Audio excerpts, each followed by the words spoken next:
Good day and welcome into a Tits Beer Bomb 420 hard liquor review. It's a seasonal hard liquor, right?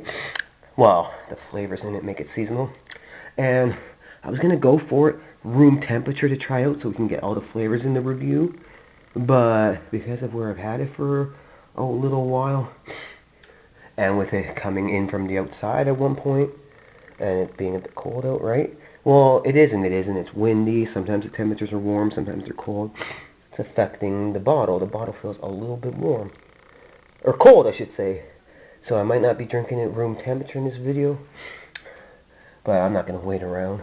I'm going to get into it right now. And we are going to be looking at a blend of our finest whiskeys. I'm only reading the English parts, folks. We're going to be looking at SpicedBox whiskey, but not the original. And I have not had the original before. This is pumpkin spiced whiskey. That's what makes it seasonal, folks. Because they take their original whiskey and make it a pumpkin pie version. And it's already a spiced whiskey, which I think is supposed to be 40%. Each batch hand selected, but this one is 35%. Slot number 001893, if that matters to anybody. It's a product of Canada. None genuine without my signature. It's got the dude's signature on it. What's on the back label to frickin' tell you? That pumpkin pie in a glass with the warm, smooth finish of rye whiskey in your kisser.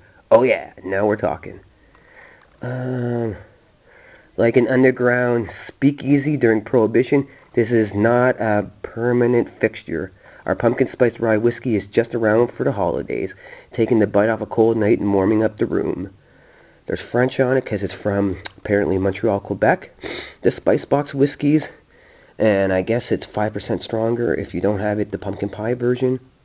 Made with blended rye whiskey aged at least 3 years. Well, I don't know a lot about it, and I've never had a SpicedBox product before, but it sounds like they go heavy on vanilla in the original. So let me get this one open, folks. And I'll take a shot of it, whatever temperature it's at, and tell you what I'm thinking of it. And if you've had it, or the original, or if you know of any other versions they may or may not make, let me know. As for SpicedBox, most of the bottle looks filled, but there's a little chunk not filled. Whoa, that's sweet. Huh. Now it's sweet and boozy. Yep.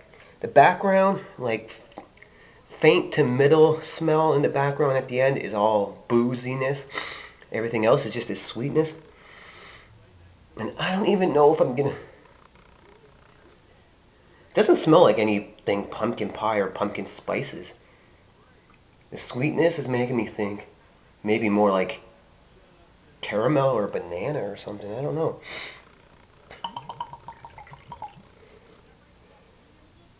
We got a shot poured. Yeah, oh, you know what? That smells like butterscotch. That's what the fuck it is. I'm getting a butterscotch smell dominant through the front and middle, and then in the background, like at the end, I'm getting a little bit of the rye whiskey smell, but actually it's just a booze smell if you want me to be truly technical. So it smells like butterscotch and booze, but it's supposed to be pumpkin spiced for this version of their spiced whiskey. So now it's 35%. The original might be 40. I'll down it, tell you what I think, but I'm getting butterscotch and booze out of this rye whiskey. Cheers. Ugh. Easy to put down. Almost a full shot. But I'll get it down.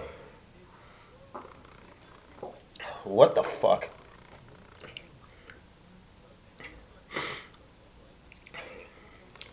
Got that boozy taste I was smelling. Starting to give me a little bit of warmth. I'm going to say the warmth is probably somewhere in my throat or mouth. I'm not 100% sure. I don't know if I would call that rye whiskey without knowing. And no, I would not call that a pumpkin spiced whiskey. It's got whatever flavors are originally in SpicedBox spiced whiskey, plus what they did to make it pumpkin spiced. There's that warmth I'm feeling. There's the boozy smell I'm tasting. There's a little bit of a sweetness. Maybe I'm getting a little warmth in the throat, chest area now, I should say. Feels like it's got a little bit of like a spice tingle, which seems to maybe be on cinnamon or ginger side, something like that. Might be getting a little aftertaste of pumpkin now. Might be, but for me, if I just had to shoot it back and not know what I was drinking, I'd be thinking I have some butterscotch booze of some sort, and I'm not kidding. So it's the best I can come up with on this review of the pumpkin spice version of SpicedBox whiskey from Montreal. It's 35% when it's the pumpkin version. Peace out, y'all.